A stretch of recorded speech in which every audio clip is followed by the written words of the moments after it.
తెలంగాణ అస్తిత్వం, ఆత్మగౌరవం, సమానత్వంతో కూడిన అభివృద్ధి కొరకు కలిసి ముందుకు సాగుదాం అంటూ న్యూ తెలంగాణ పీపుల్స్ జాక్ పిలుపునిచ్చింది. తెలంగాణ వస్తే ప్రభుత్వ భూములు లెక్కలు తీసి పేదలకు పంచుతారని, విద్య, వైద్య రంగాల్లో పెద్దపీట వేస్తారని భావించామని, కానీ గత 9 సంవత్సరాల పాలనలో అది జరగలేదని, కనీసం మీ హయాంలో అయినా జరుగుతాయని ఆశిస్తున్నామని బషీర్బాగ్ ప్రెస్ క్లబ్లో ఏర్పాటైన ఓ సమావేశంలో న్యూ తెలంగాణ జాక్ అధ్యక్షులు బి సీతయ్య రేవంత్ రెడ్డిని కోరారు. బాబాసాహెబ్ అంబేద్కర్ ప్రకటించిన పార్లమెంటరీ ప్రజాస్వామ్య సిస్టం ద్వారానే ముందుకు పోతాం.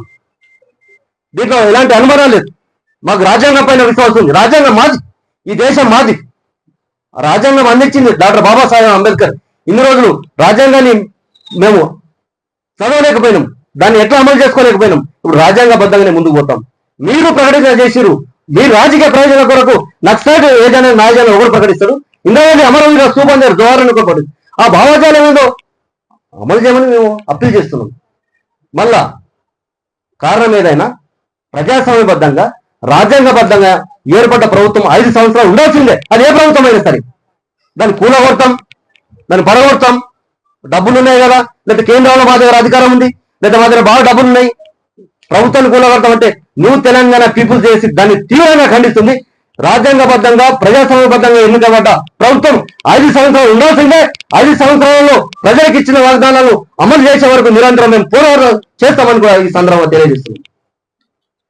ఈ కార్యక్రమానికి ముఖ్య అతిథులుగా పట్లోళ్ల విఠల్ రెడ్డి జన విజ్ఞాన వేదిక, పల్లెల వీరాస్వామి బంధు సేవా సొసైటీ, జి శ్రీహరి హైదరాబాద్ కొమ్ముల బాబు ఎస్సీ ఎస్టీ ఉపాధ్యాయ సంఘం జాతీయ కన్వీనర్ వరంగల్, ఎం సిద్దిరాములు పారిశుద్ధ్య కార్మిక సంఘం, Ramachandar MDM agency, Megavath Ravinayak NR Marpu Kalamandali, ఎడ్ల రాము న్యాయవాది, వినోద్ సంగారెడ్డి చర్చిల్ బహుజనవాది తదితరులు హాజరయ్యారు. రాణించగలుగుతాం. అంబేద్కర్ మహనీయుడు అక్కడ రెండో వ్యక్తి.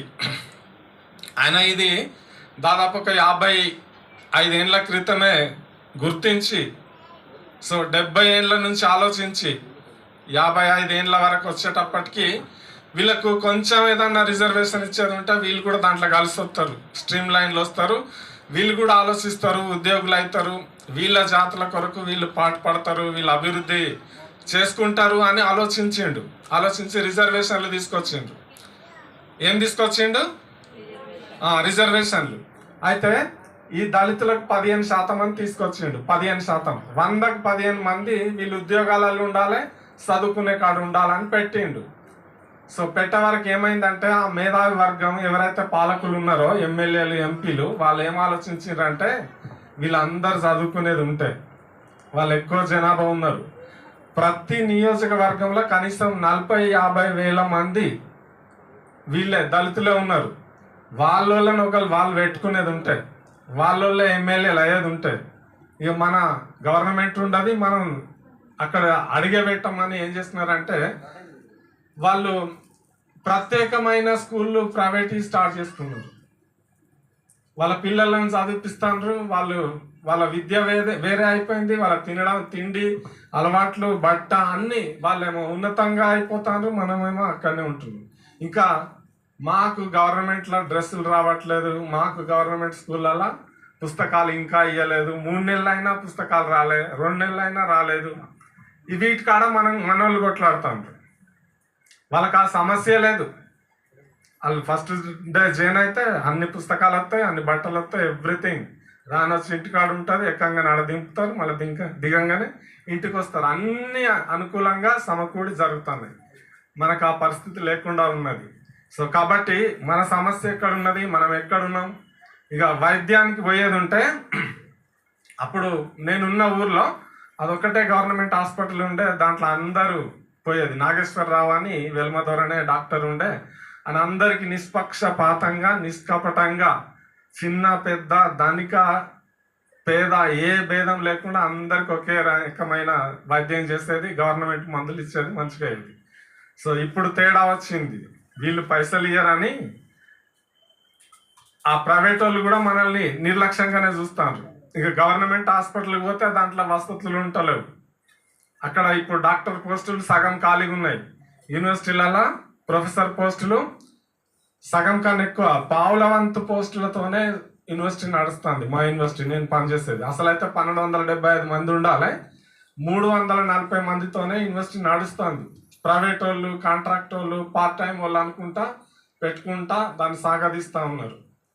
కాబట్టి మన సమస్య ఏదో మనం తెలుసుకొని మన సమస్య కొరకు మనమే పరిష్కారం వెతుక్కుంటే తప్ప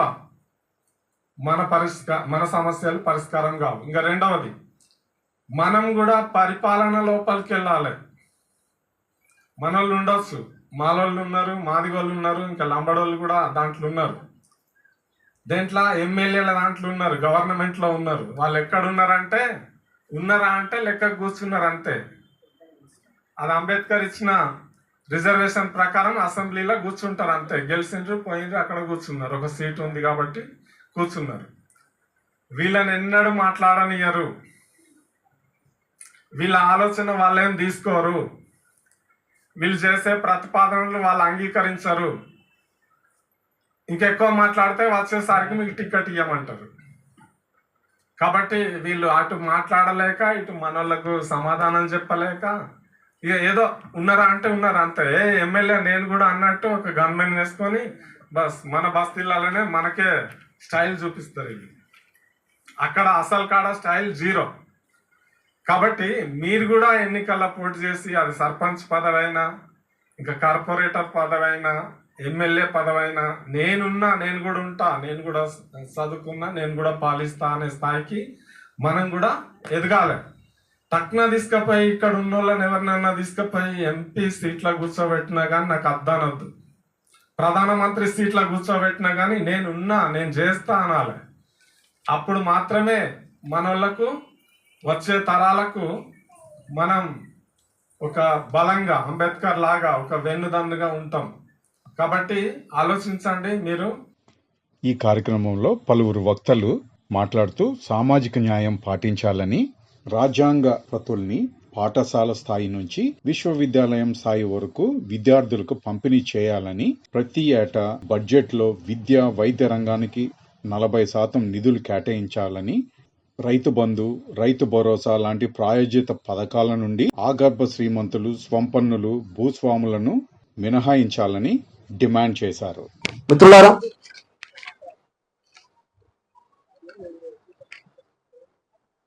న్యూ తెలంగాణ పీపుల్ చేసి ప్రధాన అంశాలు, డిమాండ్లు. ప్రతి ఏటా బడ్జెట్ లో విద్యా, వైద్య రంగానికి 40% నిధులు కేటాయించాలి. రైతు బంధు, రైతు భరోసా లాంటి ప్రయోజిత కార్యక్రమాలు సంపన్న భూస్వాములకు, అగర్భ శ్రీమంతులకు ఇవ్వకూడదనేది ప్రధాన డిమాండ్. దానిపైన కంపల్సరీ కట్ ఆఫ్ ఉండాల. 5 ఎకరాల వరకు మాత్రమే పరిమితి ఉండాలి.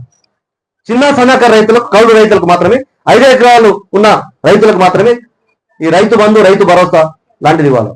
మళ్ళా రైతు రుణ మాఫీ కూడా అర్హులైన సాగు చేసే వ్యవసాయదారులకి ఇవ్వాలి. అర్హులైన నిజమైన సాగు చేసే రైతులకి ఇవ్వాలి. తెలంగాణలో నిరుద్యోగ సమస్య తీర్చడానికి కలగనం, కానీ అనేక డిపార్ట్మెంట్లలో రిటైర్మెంట్ అయిన ఉద్యోగస్తులను 60 ఏళ్ళు 70 ఏళ్ళు ఉన్న వాళ్ళను కాంట్రాక్ట్ బేస్ మీద రీఎంగేజ్ చేసుకుని పాలన నడుపుతా ఉన్నారు. అది తప్పండి. చాలా డిపార్ట్మెంట్లో రిటైర్మెంట్ అంటే పదవి విరమణ పొందిన వాళ్ళు, విశ్రాంతి ఉద్యోగస్తులు, వాళ్ళని తీసుకొచ్చి మళ్ళీ డిపార్ట్మెంట్లో 20,000 30,000 ఇచ్చుకుంటా పని చేపిస్తున్నారు. నిరుద్యోగులు ఏమి కావాలో వాళ్ళని తక్షణమే తొలగించి ఖాళీలను అర్హులైన నిరుద్యోగుల చేత భర్తీ చేయాలి. అనేక ఉద్యమాల ఫలితంగా ల్యాండ్ సీలింగ్ యాక్ట్ వచ్చింది. ఆ ల్యాండ్ సీలింగ్ యాక్ట్ ప్రకారం ఎవరికి ఎన్ని భూములు ఉండాలా, అర్హులైన వారికే ఇవ్వాలా. ఇక తెలంగాణ నిజంగా చైనాలో ఏదైతే జరిగిందో సాయుధ పోరాటం, అక్కడ ఉన్న సామాజిక భౌతిక పరిస్థితులు కూడా ఇక్కడే ఉన్నాయి, ఇక్కడ కూడా అట్లాగే ఉన్నాయని కొంతమంది పెద్దలు సాయుధ పోరాటాన్ని పిలిపించి ఒక 40-50 సంవత్సరాలు తెలంగాణ అగ్నిగుండంగా మార్చింది. అది మంచి చెడ అన్నది అంశం పక్క పెడితే అనేక మంది పేద బిడ్డలు చనిపోయారు, పేద పోలీసు కానిస్టేబుల్ కూడా చనిపోయారు. 40-50 సంవత్సరాలు భారతదేశంలో ఎక్కడ జరగని పోరాటం ఇక్కడ దాని ప్రభావం మాత్రం చూపించింది. ఇది వాస్తవం. ఇప్పటికైనా ప్రజాస్వామ్యబద్ధంగా ఆ ఫలాలు అందరికీ సమానంగా అందినప్పుడే ఘర్షణ వాతావరణం ఉండదని మేము భావిస్తున్నాం. రాజ్యాంగం మీద మాకు విశ్వాసం ఉంది. రాజ్యాంగబద్ధంగానే పార్లమెంటరీ ప్రజాస్వామ్య పద్ధతిలోనే ముందుకు పోతాం. తెలంగాణ అతలాకుతలమైందని తెలియజేస్తున్నాం. బాగా నష్టపోయింది. పేద కానిస్టేబుల్ చనిపోయారు, పేద బిడ్డలు చనిపోయారు. నమ్మిన సిద్ధాంతం కొరకు, నమ్మిన ఆశయాల కొరకు ఉస్మానియా యూనివర్సిటీ, కాకతీయ యూనివర్సిటీ ఒక 30-40 ఏళ్ల క్రితం ఇక్కడ హనుమాన్ సార్, రాములు సార్ ఉన్నారు. ఉద్యోగాలు చదువుకుందాం అని యూనివర్సిటీ పోతే ఆ సిద్ధాంతాల కొరకు అమరులేను, సమాజ స్థాపన కొరకు బలైన, తెలంగాణ విముక్తి కొరకు, భారతదేశ సమాజ మార్పు కొరకు ఇక్కడ అనేక పోరాటాలు జరిగినాయి. కానీ బాబు ఆ రోజులు లేవు. ఇప్పుడు టెక్నాలజీ పెరిగింది. తమిళనాడులో ఎల్టీడీ ప్రభాకరన్ చనిపోయిన తర్వాత ప్రపంచంలో పెద్ద పెద్ద సిద్ధాంతవంతం క్లారిఫై చేసి ఇక సాయుధ పోరాటానికి రోజు లేవు. పార్లమెంటరీ ప్రజాస్వామ్యం పద్ధతులే ముందుకు పోదాం. అక్కడ ఢిల్లీలో అరవింద్ కేజ్రీవాల్ పూజ చేసి విద్యారంగంలో కొంత మార్పు తీసుకొచ్చి ఆ పద్ధతిలోనే అంబేద్కర్ ప్రకటించిన పార్లమెంటరీ పద్ధతులు ముందుకు పోదాం. భూస్వామ్య సంస్కరణ అయినా, విద్యారంగంలో మార్పు అయినా రాజ్యాంగబద్ధమని కొట్లాడు. ఇక ప్రతిష్టాత్మకమైన స్వచ్ఛ భారత్ కార్యక్రమం 2014 అక్టోబర్ 2వ తేదీ భారత గౌరవనీయులు ప్రధాని నరేంద్ర మోడీ గారు స్టార్ట్ చేసింది. అంటే స్వచ్ఛ భారత్ అంటే ఏంది? పాలకుల దృష్టిలో చేతుల్లో గ్లౌజులు వేసుకొని రోడ్ల మీద పేపర్లు చింపేసి పేపర్లు పట్టుకొని ఫోటో దిగడం స్వచ్ఛ భారత? స్వచ్ఛ భారత్ అంటే ఏంది? పేపర్లు ఏరి, పేపర్లు పట్టుకోవడం, చేతిలో గ్లౌజులు వేసుకోవడం, ఫోటో దిగడం స్వచ్ఛ భారత్ కాదు. మోర్లో చేతులు వేస్తారు బడుగు బలహీన వర్గాలు. జిహెచ్ఎంసీలు అయితే మ్యాల్ హోల్లో దిగుతారు. అటు దిగిన వాడు మళ్ళీ పైకి పానంతో వస్తాడని గ్యారెంటీ లేదు. ఈ స్వచ్ఛ భారత్ పథకం విజయవంతమైనదంటే దళితుల రెక్కల కష్టం మీద విజయవంతమైంది.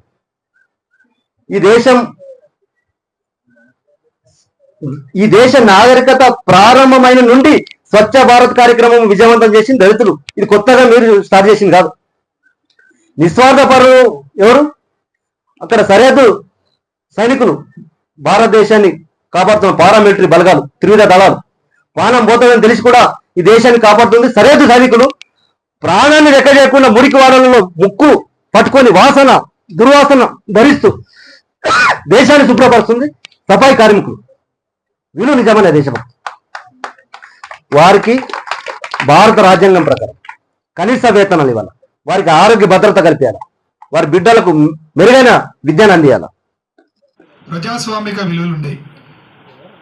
తెలంగాణ వచ్చిన తర్వాత ఇందిరా పార్కును కూడా తీసేశారు.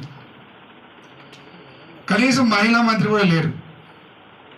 అంటే అన్ని రంగాల్లో కూడా ఆంధ్రప్రదేశ్లో కంటే అన్ని రంగాల్లో అన్ని విలువలు ధ్వంసం చేశారు. దళితులు అప్పుడు ఇచ్చిన భూములను కూడా ఎసెంట్ భూములన్నిటి లాక్కున్నారు. ప్రతి రంగంలో విధ్వంసమే జరిగింది. అంటే మన అందరం కూడా ఒకసారి ఆలోచించాలి. ఇక్కడ మనకి అంటే నెగిటివ్ చెప్తున్నాను కాదు, ఇట్లాంటి జేఏసీలు కానీ లేకపోతే సంఘాలు పెట్టుకున్నప్పుడు మనం అందరం వస్తాం, నిజమే ఎంత నిజం కదా బాగా విశ్లేషిస్తాం. ఎంత వాస్తవాలే ఆ విషయంగా మాట్లాడుకుంటూ అన్ని చేసుకుంటాం. కానీ ఇంటికి పోయిన తర్వాత ఎవరి పని వాళ్ళు చేసుకుంటాం. నేను ఈ సందర్భంగా వచ్చిన వాళ్ళందరికీ, పైన ఉన్న వాళ్ళు కింద వాళ్ళందరికీ ఒకటే చెప్తే ఏంటంటే, ఈ కరపత్రాన్ని మనము ప్రతి జిల్లాకి, ప్రతి నియోజకవర్గానికి, ప్రతి మండలానికి చర్చకి తీసుకుపోదాం. మొట్టమొదటిగా మనం వేల మందితో మీటింగ్ పెట్టాల్సిన అవసరం లేదు, చర్చ పెడదాం. ఫస్ట్ మేము కూడా 6 సంవత్సరాల క్రితం తెలంగాణ ఉద్యమకాల ఫోరం మొదలుపెట్టినాం, పిడికెడ్ మందితో మొదలుపెట్టాం. కానీ ఈరోజు ప్రతి మండలంలో మా ఫోరం మండలానికి వెళ్ళిపోయింది. ఎందుకంటే మేము మొట్టమొదటి కూడా అన్న మన సార్ గారైనా కనీసం ఇంతమందితో స్టార్టింగ్ ఆయుర్వేద చేసాడు. మేమైతే కేవలం 20 మందితోనే ప్రెస్ మీట్ లాగా ఇదే వేదిక మీద ఉద్యమకాల ఫోరాన్ని అనౌన్స్ చేసినాం. కానీ ఈరోజు వేలాది మంది కార్యకర్తలు తయారు చేసినాం. అంటే మనం చెప్తున్న అంశము బలమైనది అన్నప్పుడు ఆ అంశము ఆటోమేటిక్గా జనాలు వస్తారు. ఒక ఉద్యమం అనేది ఒక సెంటర్ పాయింట్ కావాలి.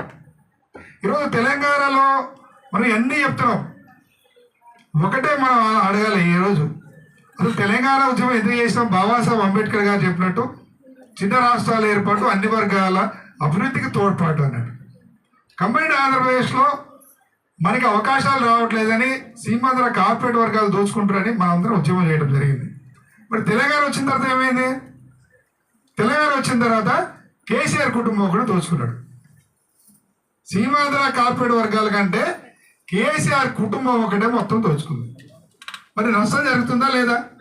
మరి నష్టం జరుగుతున్నా కానీ ఆయన మనకి తాయిలాలియా కానీ మళ్ళీ రెండోసారి కూడా గెలిపించినాం. రెండోసారి కూడా ఓట్లు వేసినాం మనం. మూడోసారి కూడా తెలంగాణ మేధావులు, పౌర సంఘాలు, హనుమాన్ సార్ లాంటి పౌర సంఘాలు, ఉద్యమకారులు అందరూ కూడా కలిసి కేసీఆర్ ఓడించాలి కాబట్టి ఓడించాం. లేకపోతే మళ్ళీ ఆయన వచ్చేటోడు. ఇప్పుడు ఎక్కడ ఏమైందంటే వాళ్ళు ఎంతైనా దోచుకోనేయండి, మాకు ఓటుకి 2000 బాటిల్ ఇస్తాం, మేము ఓట్లు ఇస్తాం అనే స్థాయికి మనం అందరం పోయినాం. మనం ఓటు వేస్తున్నాం, ఎవరికి వేస్తున్నామో అని ఆలోచించకుండా ఇక్కడికి వచ్చి మాకు విద్య కావాలి, వైద్యం కావాలి, మాకు అన్యాయం జరుగుతుంది, మాకు ఇది జరుగుతుంది, అది జరుగుతుంది, మనం ఎంత మొత్తుకున్నా ఎవడు చేయడు. మాకు వాళ్ళందరూ ఏం ఆలోచిస్తారంటే వీళ్ళు ఏముంది, రేపు నేను ఓటుకి 2000 అవుతా 5000 ఇస్తా, నాకే ఇస్తారు కదా ఓటు. అది కాదు, వాడు మనకి ఏం చేస్తుండో చూడాలి. దళిత బంధుని 3 ఎకరాలు అన్నాడు కేసీఆర్, అసైన్ భూములన్నిటి లాక్కున్నాడు. మరి ఆయన ఇచ్చింది ఎంతమంది ఇచ్చిండో తెలియదు, కానీ ఇంతకుముందు ప్రభుత్వాలు, కాంగ్రెస్ ప్రభుత్వంలో ఇచ్చినటువంటి అసైన్ భూములు కూడా లాక్కున్నాడు. ఇంత దారుణం అంటే ప్రతి ఒక్క గ్రామానికి కూడా బెల్ట్ షాపులు వచ్చినాయి. ఈరోజు మనం ఆలోచించకుండా అయిపోతుంది. ఈరోజు రైతుల్ని మనం అవమానపరచడం కాదు. ఈరోజు రైతులకి గిట్టుబాటు ధర కావాలి, పండించిన పంటలకి రేటు కావాలి. అట్లా కాకుండా వ్యవసాయం చేయని 100 ఎకరాలు ఉన్న భూస్వాములు కూడా వేలు కోట్లు వాళ్ళ కోట్లు వేసిండు. ఆ డబ్బు ఎవరి? కాబట్టి మనం అందరం ఒకటే అడగాలి, ఉచిత విద్య, ఉచిత వైద్యం మాకు కావాలి. ప్రతి సామాజిక వర్గానికి పైసలో భాగం, పాలనలో భాగం. ఇంతకుముందు అన్నపూర్ణ గారు చెప్పారు, మీ ప్రతి దాంట్లో కడుతున్నామో మా యొక్క డబ్బులు ఎడిపోతున్నాయి, మేమిచ్చిన పైసలు ఎక్కడ పోతున్నాయి? పాలనలో భాగం. ఈరోజు చూస్తే మంత్రులు ఎవరుంటారండి? మంత్రులు ఏ సామాజిక వర్గం? ఇవాళ బీసీలు 52% తెలంగాణలో. ఎంతమంది మంత్రులు ఉంటారు మనకి? ఎస్సీలు 20% మంది ఉంటారు. ఎంతమంది మంత్రులు ఉంటారు? మాదిగ సామాజిక వర్గం అయితే మంత్రి లేడు గత 10 సంవత్సరాల్లో. అంటే ఉద్యమంలో 12 మంది అమరులు అయితే 1200 మందిలో దాదాపు 1000 మంది పైగా బలైంది ఎస్ఎస్టీ బీసీలే. మరి కేసీఆర్ ఇంట్లోనేమో 4-5 పదవులు ఉంటాయి, కుటుంబం మొత్తం పదవులు ఉంటాయి. మరి తెలంగాణలో సగం ఉన్న బీసీలకు పదవులు లేవు, ఎస్సీలకి పదవులు లేవు, ఎస్టీలకు పదవులు లేవు. అంటే మనందరం కూడా ఉద్యోగం చేసింది, త్యాగాలు చేసింది, మన విద్యార్థి పిల్లలు ఆత్మహత్యలు చేసుకుంది తెలంగాణ కోసం, కేవలం కేసీఆర్ కుటుంబం కోసమా? మరి మనం ఆలోచించట్లే. సరే, ఇప్పుడు కేసీఆర్ గారిని కూడా ఓడించడం, రేవంత్ రెడ్డి గారిని పెట్టాం. మరి రేవంత్ రెడ్డి గారు ఏం చేయాలి? ఇప్పుడు ఆయన కూడా కేవలం వాళ్ళ రెడ్లకే ఇచ్చుకోవాలా? రేవంత్ రెడ్డి గారు కూడా అది కాదు. ఇలా రేవంత్ రెడ్డి గారు ఏదో వేయాలని కాదు, మనకి సామాజిక న్యాయం పాటించాలని మనం గట్టిగా డిమాండ్ చేయాలి. ఈరోజు తెలంగాణలో రెడ్ల శాతం 4 ఉంటుంది, మంత్రివర్గం 20 మంది అంటే మీరు ఒక్కరికి 2 ఉండాలి మంత్రివర్గాన్ని మనం గట్టిగా డిమాండ్ చేయాలి. కాంగ్రెస్ పార్టీ అంటే మాకు అభిమానమే, కానీ మాకు సామాజిక న్యాయం కావాలి. మేము కాంగ్రెస్ పార్టీ మా అభిమానులమే, మాకు సామాజిక న్యాయం ప్రకారం చేయాలి. రేవంత్ రెడ్డి గారిని గట్టిగా అడగాలి మనం. ఈరోజు కార్పొరేషన్ చైర్మన్లు కానీ మిగతా పదవులన్నీ కూడా ఒకటే సామాజిక వర్గానికి ఇస్తుంటే మనం చూస్తూ ఊరుకుంటే ఎక్కడ పోతాం మనం? అంటే కేసీఆర్ ఉన్నప్పుడు ఆయన విలమరాజ్యం తెచ్చుకున్నాడు, మరి ఈయన వీలరాజ్యం తెచ్చుకున్నాడు. అంటే మరి మనం బీసీలు ఎస్టీలు ఎక్కడ పోవాలి? ఎంతసేపటికి మనం వాడిని ఓడించి వీడిని గెలిపిటాం, వీడి నుంచి వాడిని గెలిపిటామేనా? మన రాజ్యం కోసం ఆలోచిద్దాం మనం. కాబట్టి మన అందరం కూడా చైతన్యం కావాలి.